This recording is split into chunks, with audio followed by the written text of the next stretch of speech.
4. Refusing the fight.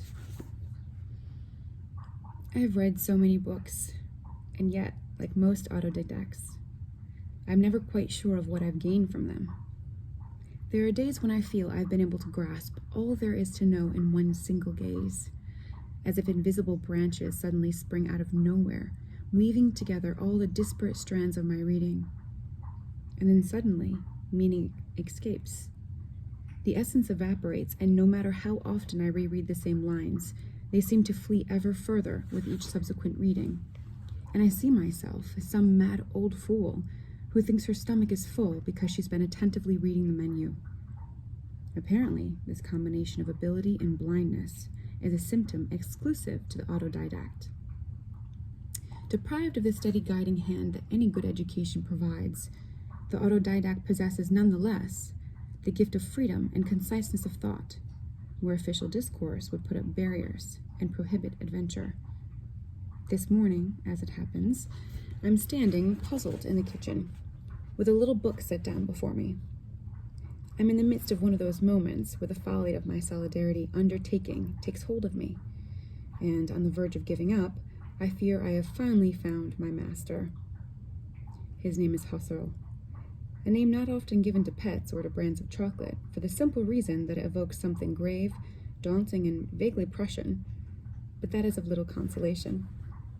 I believe that my fate has taught me, better than anyone, to resist the negative influences of world thought. Let me explain. If thus far you have imagined that the ugliness of aging and conciergely widowhood have made a pitiful wretch of me, resigned to the lowliness of her fate, then you are truly lacking in imagination. I have withdrawn, to be sure, and refused to fight, but within the safety of my own mind, there is no challenge I cannot accept. I may be indigent in name, position, and appearance, but in my own mind, I am an unrivaled goddess. Thus, Edmund Husserl, and I have concluded that this is a name fit for vacuum cleaner bags, has been threatening the stability of my private Mount Olympus. All right, I say, taking a deep breath. To every problem there's a solution, no? I glance at the cat, waiting for a sign of encouragement. The ungrateful wretch does not respond. He has just devoured a monstrous slice of rillettes, and henceforth, imbued with great kindliness, has colonized the armchair. All right, I say again like an idiot. And puzzled, I stare at the ridiculous little book. Cartesian Meditations, Introduction to Phenomenology. It quickly becomes clear, given both the title and the first few pages, that it is not possible to read Husserl, a phenomenological philosopher,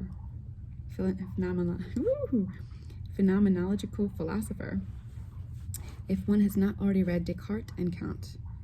And yet one discovers with equal alacrity that even a solid mastery of Descartes and Kant will not for all that open the doors to transcendental phenomenology. This is a pity, because I have great admiration for Kant, for a number of reasons. His ideas are an admirable concentration of genius, rigor, and madness. And however Spartan the prose might be, I've had no difficulty in penetrating the meaning. Kantian texts are great works of literature, and I would like to prove this by demonstrating their ability to pass, with flying colors, the cherry plum test. The cherry plum test is extraordinary for its disarming clarity. It derives its power from a universal observation. When man bites into the fruit, at last he understands. What does he understand? Everything. He understands how the human species, given only to survival, slowly matured and arrived one fine day at an intuition of pleasure. The vanity of all artificial appetites that divert one from one's initial aspiration toward the virtues of simple and sublime things. The pointlessness of discourse. The slow and terrible degradation of multiple words from which no one can escape. And in spite of all that, the wonderful sweetness of the senses when they conspire to teach mankind pleasure, and the terrifying beauty of art. The cherry plum test is held in my kitchen. I place the fruit and the book on the Formica table, and as I pick up the former to taste it, I also start on the latter. If each resists the powerful onslaught of the other, if the cherry plum fails to make me doubt the text, and if the text is unable to spoil the fruit, then I know that I'm in the presence of a worthwhile, and why not say it, exceptional undertaking. For there are very few works that have not dissolved, proven both ridiculous and complacent, into the extraordinary succulence of the little golden plums. I am truly up the creek, I say to Leo, because my skills where Kant is concerned do not amount to a hill of beans when I contemplate the abyss of phenomenology. I am left with no alternative. I will have to enlist the help of the library and attempt to unearth an introduction to the matter at hand. Ordinarily, I am very wary of such glosses or shortcuts which tend to place the reader in the iron grip of scholastic thought.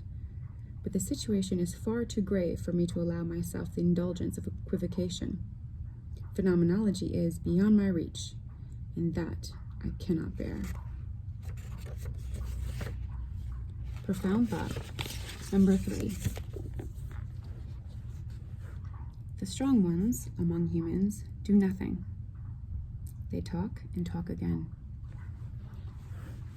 It's one of my profound thoughts, but it came from another profound thought. It was one of Papa's guests at the dinner party yesterday who said, "Those who can, do. Those who can't, teach. Those who can't teach, teach the teachers, and those who can't teach the teachers go into politics." Everyone seemed to find this very inspiring, but for the wrong reasons. "That's so true," said Colombe, who is an expert at fake self-criticism. She's one of those who thinks that knowledge is power and forgiveness. If I know that I belong to a self-satisfied elite who are sacrificing the common good through an excess of arrogance, this liberates me from criticism, and I come out with twice the prestige. Papa also tends to think like this, although he's less of an idiot than my sister. He still believes that something known as duty exists, and although in my opinion that's just pure fancy, it protects him from the cynic's debility. Let me explain. Nobody is a greater schoolgirl in spirit than a cynic. Cynics cannot relinquish the rubbish they were taught as children. They hold tight to the belief that the word has meaning, and when things go wrong for them, they consequently adopt the inverse attitude. Life's a horror, I don't believe in anything anymore, and I'll wallow in that idea until it makes me sick. It is the very credo of the innocent who hasn't been able to get his way. That's my sister all cut out. She may be a student at the École Normale, but she still believes in Santa Claus. Not because she has a good heart, but because she's totally childish. She started giggling like an idiot when Papa's colleague came out with his fancy phrase, as if to say, I'm an expert on the mise en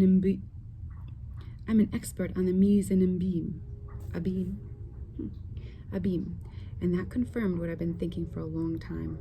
Colombe is a walking disaster.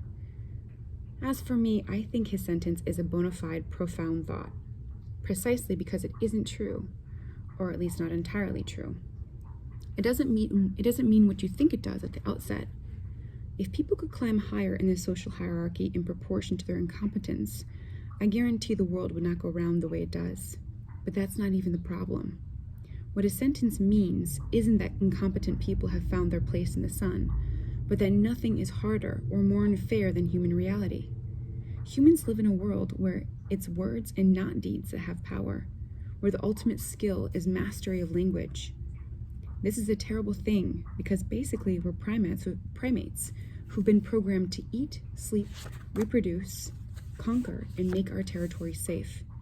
And the ones who are most gifted at that, the most animal types among us, always get screwed by the others, the fine talkers, despite these latter being incapable of defending their own garden, or bringing a rabbit home for dinner, or procreating properly.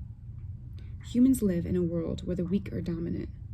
This is a terrible insult to our animal nature, a sort of perversion, or a deep contradiction.